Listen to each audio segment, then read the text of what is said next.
Estamos ya con Hernán Gómez Bruera, el colega periodista, investigador que pues ha escrito, ha investigado, ha publicado este libro que ya está circulando, que se llama Traición en Palacio.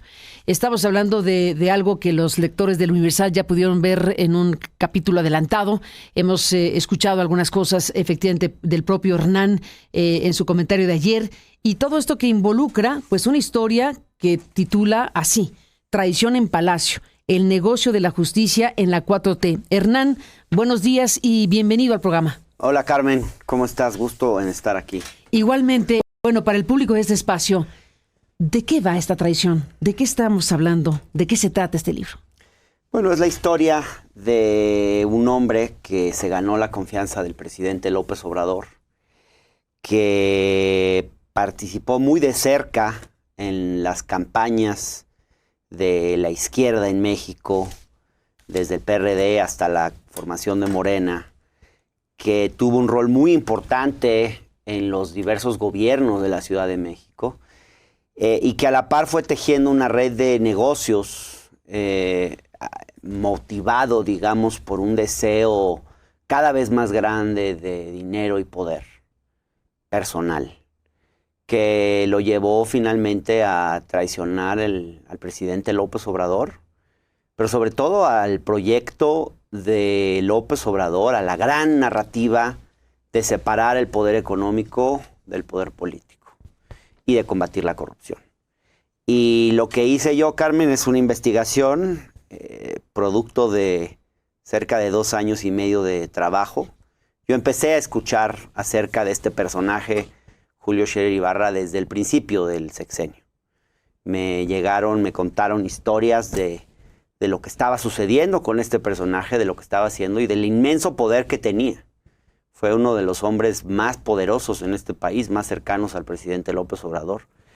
Y desde esa posición privilegiada que tenía, tanto como, bueno, formalmente como consejero jurídico, donde llevaba la relación con el Poder Judicial, pero como una especie de secretario de gobernación en la sombra, pues fue creando una red de negocios judiciales y no judiciales muy amplia, donde terminó metiéndose en todo, usando el nombre del presidente de la República, levantando el teléfono para pedirle favores a todo el mundo, favores que muchas veces se interpretaban como solicitudes del presidente, porque cuando te llaman de Palacio Nacional o de una oficina contigua a Palacio Nacional, tú no sabes si el presidente es el que está dando esa instrucción o no, pero así lo interpretas y es difícil ponerlo en duda.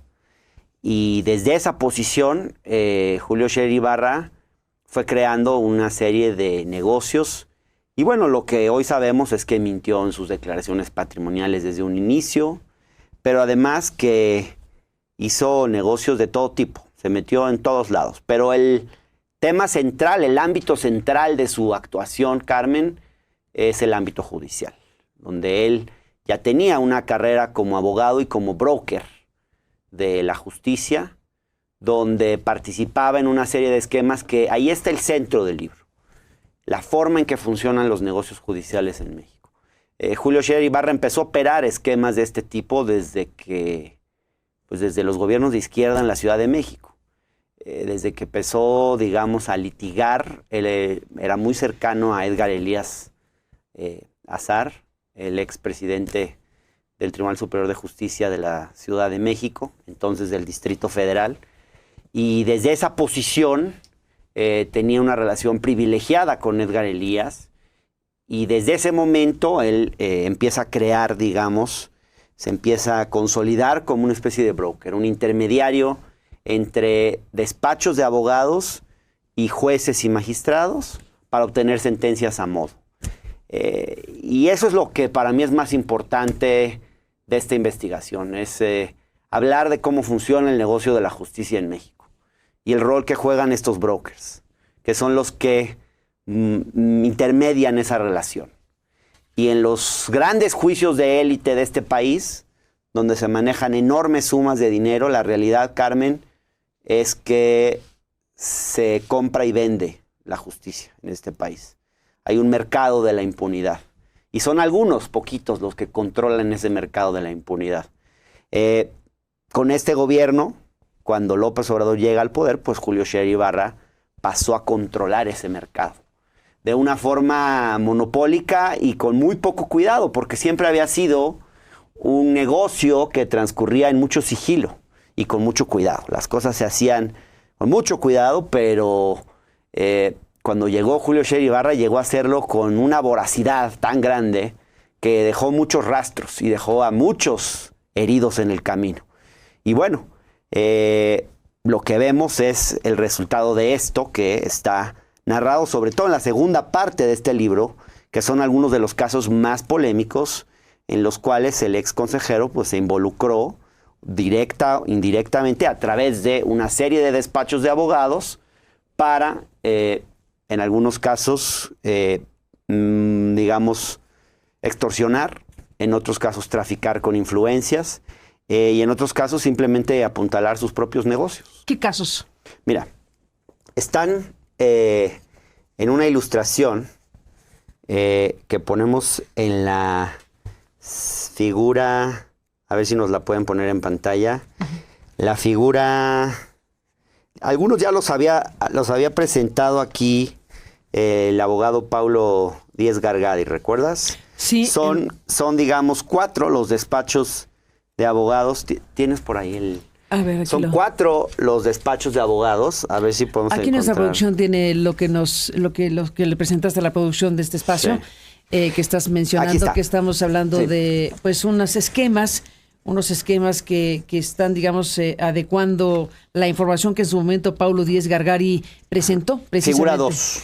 En la figura 2 que está aquí mostrada. Mira, Carmen, son 4 los despachos. O sea, la fuente es el abogado Díez sí, Gargadi y es un esquema que se presenta precisamente para el libro. Con algunos casos más que yo pude documentar también. Pero los grandes socios del ex consejero fueron el despacho de Alonso Rivera Gagiola, el despacho de Araujo González Robledo y Carrancá, el despacho Ferráez Bennett Segovia e Igartúa y el despacho García González y Barradas. El despacho Rivera Gagiola es un despacho civilista donde cayeron casos de Miguel Alemán e Interjet, el caso Aleática, que lo ha referido el abogado Paulo Díez Gargadi en este espacio, el caso del Banco Santander, que no se conocía hasta ahora y que nada se había hablado en los medios y al cual yo le dedico un capítulo entero en este libro.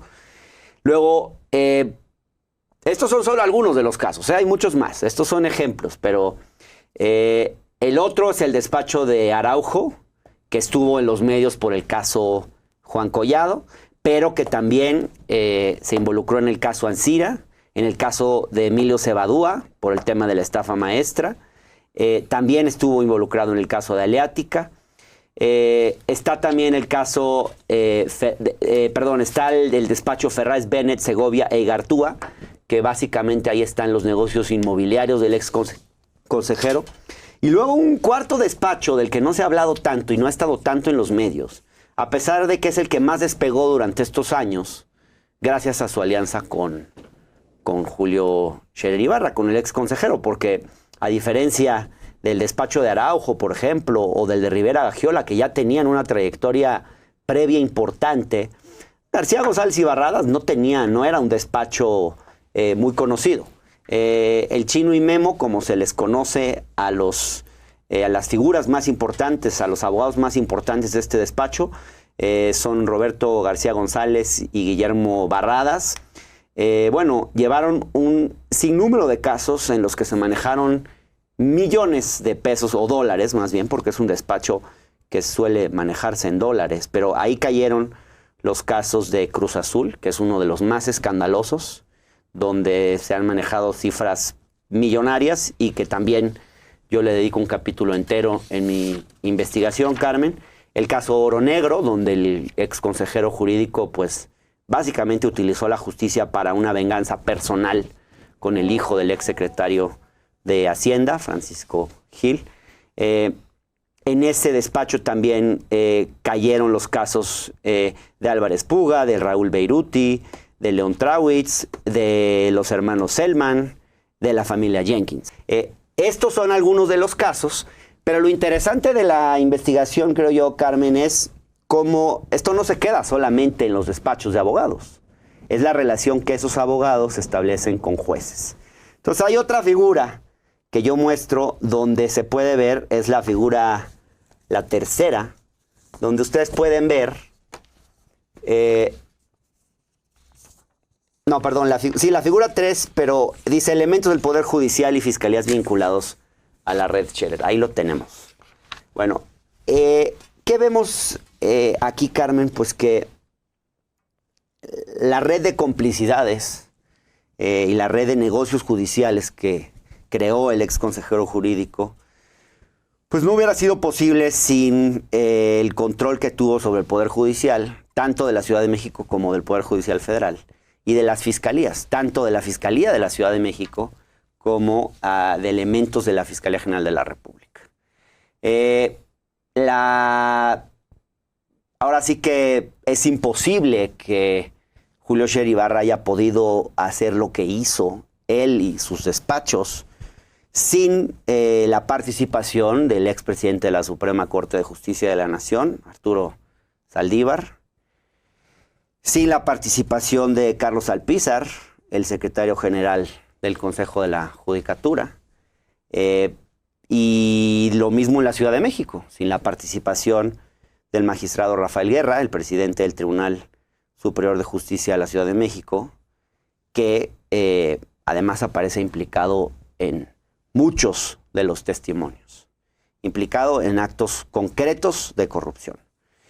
Y luego, bueno, hay una larga lista de jueces en los que caen los casos, pero lo llamativo es que, en teoría, Carmen, los casos se turnan a través de un sistema aleatorio y existe un algoritmo, y esa es la manera a través de la cual se turnan los casos que llegan a las ventanillas del Poder Judicial. En la práctica, hay muchas maneras de meterle mano a los turnos y hacer que caigan en los jueces que tú quieres que caigan. Y lo que se ve en esta gráfica es precisamente cómo los casos que le interesaban al ex consejero caían sistemáticamente en cierto tipo de jueces, eran atendidos por ciertos elementos de las fiscalías. Vemos, por ejemplo, cómo en la Unidad de Gestión Judicial 12 del Poder Judicial de la Ciudad de México cayeron muchos de los casos que le interesaban al consejero, casualmente. Cruz Azul, Oro Negro.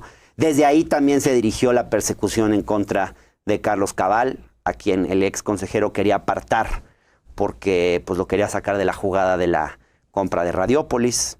Está también, por ejemplo, el juez Roberto Yáñez Quirós, en el cual cayeron los casos de Cruz Azul, de la familia Jenkins. Y luego, bueno, también hubo relaciones de complicidad con las fiscalías. Los testimonios hablan de algunos personajes muy en particular que prácticamente estaban al servicio de Julio Scherer Ibarra. Rodrigo de la Riva Robles, coordinador general de investigaciones estratégicas de la Fiscalía de la Ciudad de México, Facundo Santillán, otro de los coordinadores de investigación estratégica, Octavio Gallegos, Edgar Pineda, en delitos financieros, un área que siempre le interesó mucho al exconsejero y donde cayeron los casos de Cruz Azul, Oro Negro, un agente del Ministerio Público también en particular, donde siempre caían los casos que le interesaban al exconsejero, Andrés Maximino Pérez Hicks. Y luego en las instancias federales también lo vemos. Menos fuerte y clara la influencia, pero también. Ahí, bueno, lo que los testimonios dicen es que prácticamente Carlos Alpizar, que es el hombre fuerte, era el hombre fuerte de Arturo Saldívar, y digamos la cabeza del Consejo de la Judicatura, el operador en el Consejo de la Judicatura, que quien lo preside es Arturo Saldívar, es el mismo que el presidente de la Corte.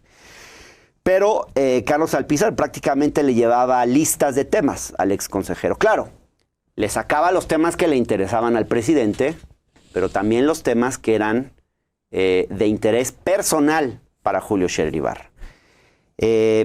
Carlos Alpizar hoy es funcionario en la Secretaría de Gobernación, hay que decirlo. Y bueno, fue un hombre clave, digamos, sin el cual no hubiera sido posible presionar a los jueces para obtener determinadas sentencias que le interesaban al ex consejero jurídico.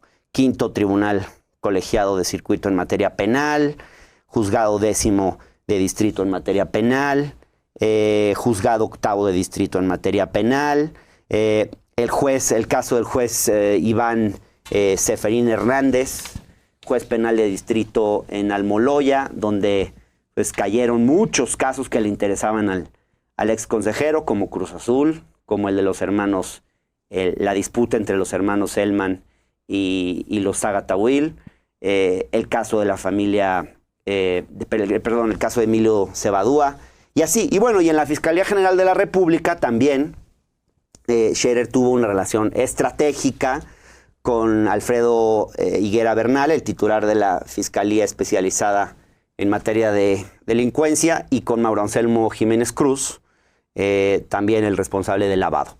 En el caso de las fiscalías, yo no tengo evidencia de que esto haya pasado o haya involucrado directamente a los titulares, ni a Ernestina Godoy ni al fiscal Gers Manero, pero sí a algunos de sus funcionarios más relevantes que le respondían directamente a Julio Scherer Ibarra. Y déjame mostrarte cómo en el caso Cruz Azul, porque esta gráfica, la figura 3, me parece que es muy reveladora, Carmen. La disputa por Cruz Azul, y digo, primero creo que quisiera explicar un poquito qué pasó en el caso Cruz Azul, pero Cruz Azul es una cooperativa que había estado, pues, ha estado en litigios durante años, y en Cruz Azul, pues, estuvo por años a la cabeza Billy Álvarez, un personaje muy oscuro, con muchas acusaciones de corrupción, pero también una suerte de cacique benefactor. Con este gobierno creció la inconformidad frente a Billy Álvarez, y el reclamo que se le hace al presidente López Obrador es que los cooperativistas recuperen Cruz Azul, que deje de estar en manos de sujetos sin escrúpulos haciendo negocios con el dinero de los cooperativistas, que regrese a los... Y claro, esta idea le gustaba al presidente porque tenía que ver con promover el cooperativismo, que incluso era parte de su propio ideario de izquierda. Entonces el tema cayó en manos de Julio Scherer y fue quien se ocupó. Y bueno, lo que había que hacer pues era sacar a Billy Álvarez y devolverle la cooperativa a los cooperativistas. Pero ¿qué hizo Julio Scherer? En vez de devolverle la cooperativa a los cooperativistas, se la dio a Velázquez y Marín. Velázquez y Marín habían sido socios y cómplices de Billy Álvarez. Lo que hicieron fue traicionar a Billy Álvarez, y entonces construyó toda una serie, un proceso, digamos, donde, bueno, ante las instancias de justicia, digamos, se genera todo un proceso a modo para sacar a Billy Álvarez, bloquearle sus cuentas y finalmente, pues, sustituir a la cooperativa por una cooperativa, digamos, pues, que estuviera al servicio de Julio Scherer Ibarra. Incluso cambió al directivo del club de fútbol de Cruz Azul. Puso a alguien cercano a él, incluso con una cercanía familiar. Pero lo que vemos en este caso es la figura 4, que me parece muy reveladora. La cantidad de jueces, Carmen, que sistemáticamente fallaron a favor de los intereses de Scherer y en particular pues, de Velázquez y Marín, que son los que están al frente de la cooperativa. En la justicia local, pues desde Rafael Guerra, el presidente del tribunal, pasando por el magistrado Eugenio Hernández, que es un operador de Rafael Guerra, el magistrado Francisco Uberolea, el juzgado 60 de lo civil, la unidad de gestión judicial 12, que ya mencioné antes, el juzgado 24 de lo civil en la Ciudad de México, el juzgado 8 de lo civil, el juzgado 9 de lo civil, el juzgado 7 de lo civil, el juzgado 36 de lo civil, el juzgado 54 de lo civil, todos jueces al servicio de Julio Scherer Ibarra y de una de las partes en conflicto, que es la de Velázquez y Marín, fallando sistemáticamente a favor de ellos. Y en la justicia federal también. La magistrada María del Carmen Arroyo, el juez Seferín Hernández, de quien ya hablamos, el juez Alejandro Sip Sotelo, la jueza Ruby Celia Castellanos Barradas, todos ellos además acusados de cometer una larga serie de irregularidades. Bueno, está la lista larga, está un conjunto de nombres que estás aquí mencionando y que están contenidos en este libro y en esta investigación.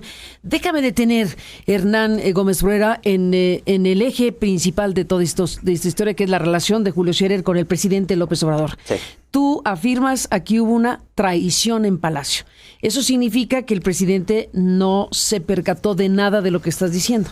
Eso significaría que López Obrador no se enteró de lo que tú estás describiendo como una suerte de modus operandi y de grandes negocios judiciales y políticos en México, en donde colocas en el centro a Julio Scherer Ibarra. ¿Así fue? Bueno, Carmen, los testimonios que tengo es que el presidente no tenía conocimiento, se fue enterando hacia el tercer año de los negocios en los que había estado involucrado el ex consejero. ¿Sabes qué pasa, Carmen? Los colaboradores del presidente le tienen mucho miedo y les cuesta mucho decirle las cosas de frente. Y había colaboradores, varios de este gobierno, que sabían en qué andaba Julio Scherer Ibarra, porque si uno como periodista se enteró, ¿cómo es que ellos no pudieron irle a decir eso al presidente? Se ha dicho, Hernán, que Olga Sánchez Cordero le llevó una carpeta, le llevó una información al presidente de la República de forma directa antes de salir de la Secretaría de Gobernación, sí, como lo sabemos. ¿Eso ocurrió? Es una de las versiones. No la he podido yo comprobar, pero hay otras personas. Pudo ser, pero hay otras personas que también le llevaron esa información. Yo no puedo dar los nombres, pero sí tengo información de que otras personas más, legisladores, legisladoras a nivel federal, llegaron a decírselo al presidente, pero se lo dijeron tarde, Carmen. Ese es el problema. Julio Scherer escribió un texto en la revista Proceso, en la portada inédito, insólito, es tiempo de hablar, y ahí Julio Scherer directamente pues acusa al doctor Alejandro Gertz Manero y a Olga Sánchez Cordero de armar una trama en su contra y hace toda una acusación en relación a este tema. Por un lado eso. Por otro lado, el fiscal Alejandro Gertz Manero intentó desde la fiscalía vincular a proceso a varios de estos nombres, a los abogados más cercanos a Julio Scherer y a un operador financiero, y no logró Gertz Manero vincular a proceso a este grupo de personas. No sé en qué estado de cosas está esa circunstancia legal, porque hay denuncias específicas como las que tú citas de Paulo Díaz Gargari y otras cuestiones que están en el éter judicial. Así es. Entonces, en este momento, la gran pregunta es, ¿qué sucedió en el entorno más inmediato del presidente, incluyendo al doctor Gertz Manero, incluyendo a Olga Sánchez Cordero, incluyendo a Julio Scherer, en ese capítulo del sexenio que está ahí, no resuelto? A ver, Julio Scherer Ibarra, que es un tipo listo, muy listo, por eso se ha podido salir con la suya durante tantos años, intentó, digamos, hacer parecer como que su salida del gobierno había sido por un pleito entre él y la exsecretaria de Gobernación, Olga Sánchez Cordero, y el fiscal general de la República. Como si estas dos personas hubieran complotado en su contra y entonces, digamos, por un tema personal, el fiscal por la mala prensa que tenía, que era culpa de Julio Scherer, y la secretaria de Gobernación, pues por el poder disminuido que había tenido. Esta es solo una parte esto podría explicar, por ejemplo, sí que ciertos casos, por ejemplo, se hayan judicializado. El pleito entre el fiscal y Julio Scherer Ibarra. Pero no es el fondo del asunto. El fondo del asunto es la red de negocios judiciales Julio denunció que pudimos al saber fiscal y luego gracias se al pleito, retractó. probablemente. ¿Sí? Perdón.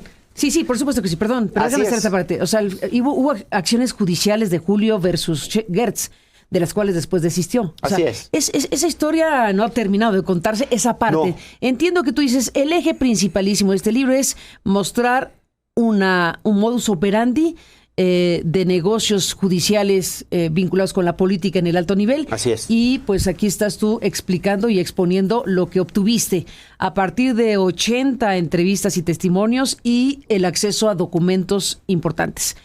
Entonces, bueno, respecto al enjuague del Palacio Nacional, incluyendo a la Fiscalía, pues ¿en qué va? ¿Qué información tienes al respecto? No, a ver, hay todavía investigaciones abiertas, no se han cerrado. Hay un largo expediente en la Fiscalía General de la República, varios expedientes en contra de Julio Scherer Ibarra. Yo no sé si se van a judicializar o no, si van a proceder o no, pero de que están ahí los casos están, y son muchos, y son varios incluso que ni nos imaginamos ni sabemos. Puede ser que haya una relación, por ejemplo, del ex consejero jurídico con el caso Segalmex, porque hay que recordar que el ex consejero jurídico pues recomendó a Bernardo Fernández, que era el director de operaciones en Liconza. Nadie está hablando de esto, no sé por qué, pero pues es uno de los cabecillas en el tema Segalmex, junto con René Gaviria y con otro sujeto más que ahora se me fue el nombre. Pero digamos, Bernardo Fernández venía de Grupo Cosmos, era socio directivo de Grupo Cosmos, del cual es socio también la Cosmopolitana. Es una empresa que vende productos, comida en las cárceles, una empresa, digamos, agroalimentaria, del sector agroalimentario. A quien Julio Scherer trajo a Segalmex con el claro propósito de hacer negocios, como yo lo relato en el libro, y se involucró en varios temas que debieran, yo me imagino, estar siendo investigados. Bernardo Fernández es un protegido de Julio Scherer, es un muy amigo de la familia, fue directivo en Segalmex, su nombre por algún extraño motivo no está siendo objeto de investigaciones, pero me parece que debiera, porque era el director, digamos, de operaciones de Liconza. En tu libro hablas de los negocios inmobiliarios que son amplios y millonarios, de diferentes maneras está aquí expuesto. El tema específicamente de los polígonos en la Ciudad de México es todo un asunto, porque aquí se está planteando que hay acciones judiciales en contra de figuras relacionadas con el PAN y el gobierno panista de esta Ciudad de México en diferentes delegaciones, y se está planteando que esas irregularidades cometidas desde el circuito de poder ejercido por los panistas en la Ciudad de México, pues está ahí como parte de toda una batalla judicial política, pero aquí se plantea que no se está investigando los otros polígonos vinculados con negocios inmobiliarios en donde tú dices está relacionado el ex consejero jurídico. ¿Ahí qué hay? Así es. El ex consejero jurídico ha estado metido en el negocio inmobiliario desde hace mucho tiempo, especialmente durante el gobierno de Mancera. Tuvo además capturada a la CEDUBI, a la Secretaría de Desarrollo Urbano, y el modus operandi ahí fue el de muchos otros desarrolladores. Los polígonos se crearon para promover el desarrollo en zonas, digamos, de bajo crecimiento, de bajo desarrollo, pues, especialmente después de los sismos, y se les permitía construir más pisos en ciertos edificios de los permitidos normalmente. Se abusó de esta legislación para construir más pisos en zonas de muy alta plusvalía. Por ejemplo, pues Polanco, donde el ex consejero tiene algunas propiedades, él y sus socios, en la calle Julio Verne. Perdón, en la calle Rubén Darío, Carmen, exactamente. Y estos desarrollos, bueno, esto lo hizo gracias a la gente que tenía dentro de la CEDUBI y del control que tenía también sobre el Poder Judicial. Esto tendría que estar siendo investigado. Sí, tienes toda la razón. No solamente hay que ir sobre el cártel inmobiliario del PAN en la Benito Juárez. También hay que investigar estos casos, porque cuando llegó este gobierno a la Ciudad de México, el gobierno de Claudia Sheinbaum, se dijo que se iban a regularizar todos estos polígonos, estos permisos que se habían dado de forma irregular. Y tú imagínate el negocio que implica construir más pisos en la calle Rubén Darío. He oído que Julio Scherer está ahora cerca de quien aspira a la candidatura presidencial por Morena, que es Claudia Sheinbaum. Mira, Carmen, yo no sé si eso es cierto o esa es la versión que Julio Scherer quiere contar. Repito, Julio Scherer es muy listo. Y yo creo que él ha utilizado el nombre de Claudia Sheinbaum para recaudar fondos, para sentarse con empresarios y pedirles dinero. Sí, lo ha hecho y lo está haciendo. Lo ha estado haciendo durante todo este tiempo. La información que yo tengo es que no lo ha hecho con la autorización de Claudia Sheinbaum, que lo ha hecho por la libre, y yo creo que lo que él está intentando es pues negociar su impunidad, llegar con una buena suma de dinero y tratar de colarse por ahí en la campaña. Yo espero que si es que hubiera alguna cercanía entre él y Claudia Sheinbaum, porque hubo una relación de amistad en el pasado, porque Julio sabe cómo ganarse a la gente, y en algún momento que Carlos Simas estuvo metido en problemas legales, él fue de mucha ayuda. El ex esposo de Claudia.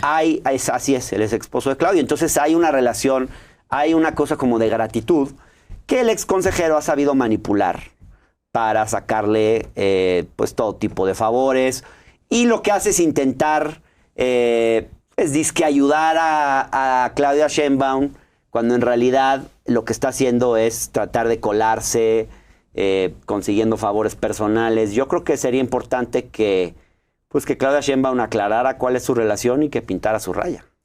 Tú dices, Hernán Gómez Bruera, que la salida de Julio Scherer del circuito del más alto poder que tuvo en la presidencia de México fue porque el presidente de la República tuvo noticia, conocimiento de todo esto que estás aquí planteando en esta conversación y en este libro.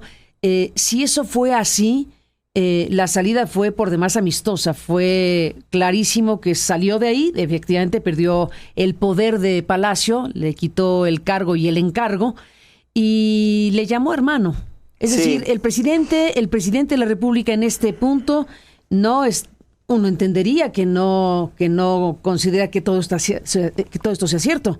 Bueno. Porque si el presidente considerara que todo esto es cierto y que hubo o hay negocios de altísima potencia vinculados a los más importantes casos judiciales de México, pues tendría que haber actuado en consecuencia. Y si no lo hizo o no lo hace, pues es que no lo cree. Yo creo que no lo va... No es así, Carmen. A mí me parece que, fíjate, a diferencia de gobiernos anteriores, donde personajes pues como García Luna duraban 2 sexenios siendo inmensamente poderosos, a pesar de que los presidentes de la República sabían de su corrupción. A diferencia de casos como el de Lozoya, por ejemplo, que fueron protegidos desde el poder y que se les permitió permanecer en sus cargos durante pues prácticamente todo un gobierno. Yo creo que el presidente cortó cabeza antes, porque sabía lo que esto significaba para su propio legado histórico y porque tuvo información, digamos, de peso. Ahora, se acumularon una serie de cosas. Julio Scherer Ibarra se involucró a tal punto con intereses económicos que empezó a operar por la libre, a favor de sus propios intereses, ya no los del presidente de la República. Y esto llegó a exhibirlo el presidente a reuniones de gabinete, donde lo evidenció. Y se narra con mucho detalle en el libro cómo Julio Scherer Ibarra le pasaba al presidente decretos a firma con cosas contrarias a sus instrucciones. Y lo hizo en un tema... ¿Y el presidente? ¿Se dio cuenta? No sé. Bueno, el presidente confiaba en su consejero jurídico y firmaba los documentos. Pues tú te imaginarás que si al presidente le pasan un bonche así de documentos, no se pone a leerlos todos. Confía en su consejero jurídico. Y él firmó varios decretos de cosas que eran contrarias a sus instrucciones.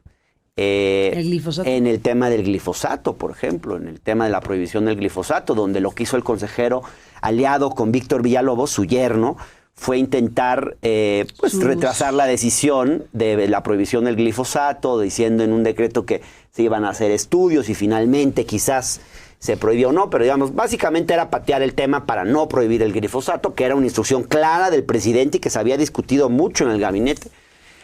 En el tema, en el tema de los vapeadores también, pues, por el cual cabildeó mucho Philip Morris, y al parecer pues fueron a cabildear a la oficina del consejero, y el consejero también le pasó a firmar un decreto al presidente que permitía que cierto tipo de vapeadores, los SACN, que es un tipo específico, se siguieran permitiendo, por ejemplo. totalmente contrario a lo que se había discutido y a lo que había instruido él. Y luego, peor aún, en temas energéticos. Había una de las primeras regulaciones que tenían que ver con el tema de las sociedades de autoabasto, que se iba a penalizar a aquellas que hubiesen cometido fraude a la ley. El consejero quitó eso también de uno de los transitorios. Bueno, no sabemos a qué intereses estaba respondiendo el consejero. No sabemos si tenía algún interés particular o acaso sería quizás su postura ideológica. Pero en cualquier caso, que alguien se sienta con el poder de semejante osadía, creo que llama mucho la atención. A esto se sumó, y termino, Carmen, esta respuesta, a que sí se enteró de muchas de las cosas que estaban pasando. Y, por ejemplo, le molestó mucho cómo el ex consejero manejó el tema de Alonso Ancira, de su extradición a México, donde al final, pues básicamente dejaron ir a Alonso Ancira sin que pagara un peso. Al final ya pagó después, pero el arreglo que hizo él era básicamente, pues, a través de sus abogados, le cobraron un montón de dinero a Alonso Ancira, pero luego lo dejaron ir sin que salir de prisión sin que pagara... sin que le pagara Pemex. Hasta después que ya entró Adán Augusto se pudo arreglar ese asunto, pero digamos, el presidente quedó muy insatisfecho con eso, porque era un consejero que estaba operando para sí mismo, no para el interés público, ya no para el interés de su gobierno. ¿Qué significa todo esto, Hernán Gómez Bruera, para el presidente de la República, este libro, esta investigación? ¿Qué significa para el presidente de la República y qué significa para la 4T en general? Híjole, esta es una historia muy incómoda para la 4T, porque lo que muestra es que no basta con tener un presidente honesto. Lo que muestra es que este discurso de que las escaleras se limpian de arriba hacia abajo, pues es muy simplista. Lo que muestra es que, pues la izquierda tiene que hacer una autocrítica muy fuerte. O sea, ¿cómo es posible que un sujeto así haya acumulado tanto poder? ¿Cómo es posible que nadie le haya dicho antes al presidente? ¿Por qué se tardaron tanto en informarle de esto al presidente? ¿Por qué se tardaron tanto? Cuando el presidente ha dicho que el presidente de la República es el primero que sabe todo lo que ocurre en el país. Pero es obvio que no. Pues, no es cierto. Al final te das cuenta que no es cierto. No se dio cuenta de lo que sucedía en la Consejería Jurídica que está al lado de su oficina. No es cierto que el presidente sabe todo. No es cierto. Entonces, ¿Y qué debería hacer hoy el presidente con todo esto que estás mostrando? Pues mira, tristemente te puedo decir, Carmen, que yo no creo que el ex consejero jurídico vaya a ser realmente investigado y procesado. Lamento decirlo, me parece que no va a pasar. También creo que el presidente nunca va a reconocer todo esto que estamos hablando públicamente.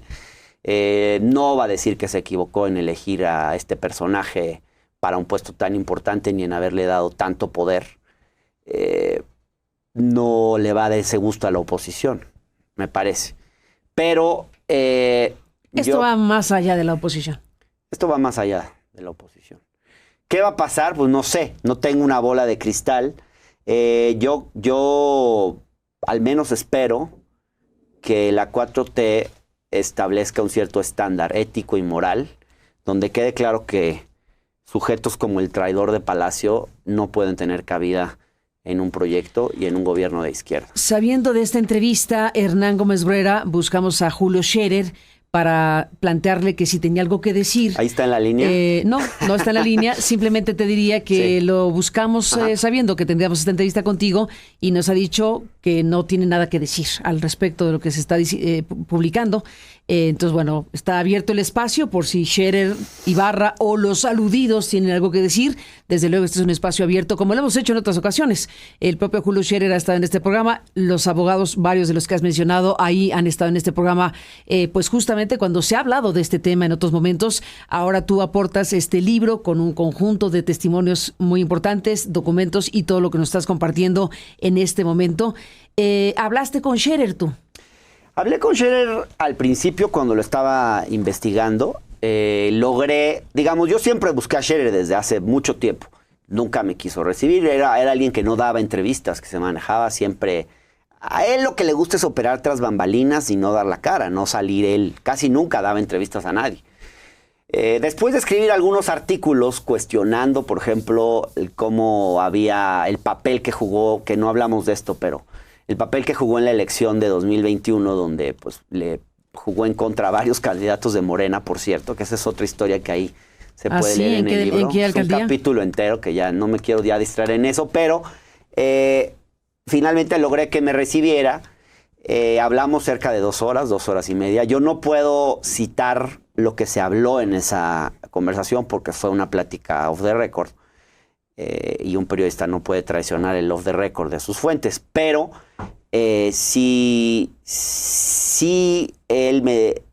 yo le dije que estaba investigando varias cuestiones que tenían que ver con él y quedamos que iba a haber un espacio abierto para que yo lo volviera a buscar. Lo volví a buscar 2 veces y ya no me dio entrevistas. Ahora, si le dije que estaba escribiendo un libro y que, pues no lo hice, Carmen. ¿Por qué no lo hice? Porque no vivimos en Dinamarca. Es decir, la entrevista con él para que mis investigaciones no salieran y porque fui despedido de un medio en el que escribía por el tipo de cosas que estaba investigando y sé que fue por presiones del ex consejero jurídico Julio Scherer Ibarra y porque no me quería poner en riesgo y porque incluso en la etapa final llegué a recibir algunas amenazas. No es fácil investigar una red, digamos, de negocios judiciales sin ponerte en riesgo. Entonces, pues yo no podía decirle que estaba haciendo un libro porque estoy seguro que iba a presionarme por todas las vías para que el libro no saliera. Y bueno, sí busqué a varias fuentes, sí busqué a varios de los abogados, estos abogados que presentamos al principio, a todos les escribí. Con Juan Araujo sí hablé, él aceptó una conversación, con un socio suyo también. Esas partes vienen citadas en el capítulo sobre el caso Juan Collado y algunos otros más. Interesante que ellos dicen, por ejemplo, ellos niegan que Scherer haya sido socio de su despacho. Y Scherer, en cambio, dice que sí y lo pone en su currículum. Entonces, esas contradicciones muy interesantes de verlas. Claro, solo me recibieron una vez porque cuando vieron el tipo de preguntas que les hacía y por dónde iba yo, pues ya no tuvieron más interés en seguir hablando conmigo. Pues ahí está el libro, Hernán Gómez Rueda. Te agradezco mucho que nos concedas esta entrevista. El libro Traición en Palacio de Grijalvo, el negocio de la justicia en la 4T. Después de esta investigación y para cerrar la charla, bueno, en el deber ser, en tu perspectiva, viable o no, de las cosas, ¿qué debería suceder con todo esto? La verdad, yo no escribí este libro porque me caiga mal Julio Scherer. Es más, hasta se me hace un tipo interesante, inteligente, con el que uno quisiera ser amigo y platicar. No sé si amigo, pero bueno. A mí lo que me interesa es que se discuta en la forma en que opera la justicia en México.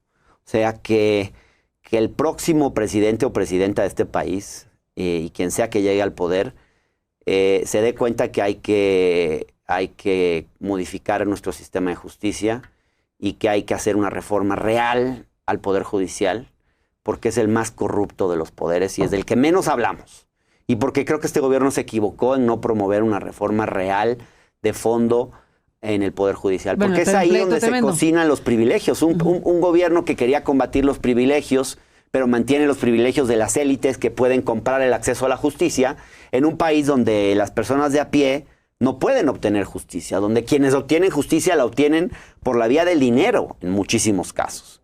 Y cómo compran jueces y cómo compran magistrados y todo el funcionamiento del sistema de justicia es lo que a mí me gustaría que se discuta, porque se va Julio Scherer, pero llega otro broker de la justicia a administrar el negocio. Y eso no es lo que queremos. Esto es como cuando se descabeza a un cártel mafioso.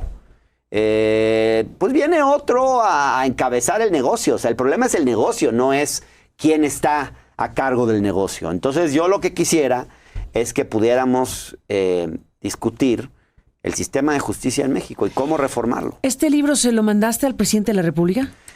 Sí, Carmen, se lo mandé. Se lo mandé y se lo mandé antes que a nadie. Se lo mandé con una carta porque yo sí temo que tome esto como algo en contra de él. La verdad no es en contra del presidente de la República. ¿Es posible saber qué dice la carta? Sí, la puedo mostrar por ahí en algún momento. Pero esencialmente. Pues básicamente le decía que esto no era contra la 4T. que esto era por la 4T y a favor de la 4T. O sea, que esto era porque yo creo que este tipo de cosas se tienen que hablar. Porque además yo celebro, realmente celebro que haya apartado a Julio Scherer de su puesto, que haya roto con eso. O sea, porque eso no pasaba antes. Entonces, pero sí me parece, y sí le insisto en la carta que lo importante que es, y que creo que fue un error haber elegido a un perfil así, pero lo importante que es ahora reformar el sistema de justicia. Y reformarlo no pasa por cambiar a los ministros, ni siquiera es un tema de la corte de arriba, es mucho más abajo, el acceso a la justicia abajo, como, por ejemplo, el hecho de que la misma persona sea presidente de la Suprema Corte y del Consejo de la Judicatura. Bueno, muchas cosas hay que discutir, ¿no? ¿Te contestó el presidente? No. ¿Crees que te conteste? No sé. No sé, y la verdad, yo creo que el presidente ni me conoce, ni sabe quién soy. No tiene que conocerte como personalmente. Pero yo le escribí la carta de corazón, diciéndole que, bueno, que yo voté por López Obrador, voté por los candidatos de Morena en 2021, voy a votar por los candidatos de Morena en 2024, y bueno, no es en contra de la 4T esto, es porque creo que desde la izquierda tiene que haber autocrítica, y ojalá que haya gente en la 4T que tome esto en ese sentido, no como una cosa destructiva, no como una cosa, sino como algo a partir de lo cual se pueda hacer autocrítica. Hernán Gómez Bruera, gracias por estar aquí para contarnos de Traición en Palacio, el negocio de la justicia en la 4T de Grijalvo. Gracias por estar aquí. Muchísimas gracias, Carmen. Gracias, Hernán. Seguiremos hablando y regresamos con usted en un momento más.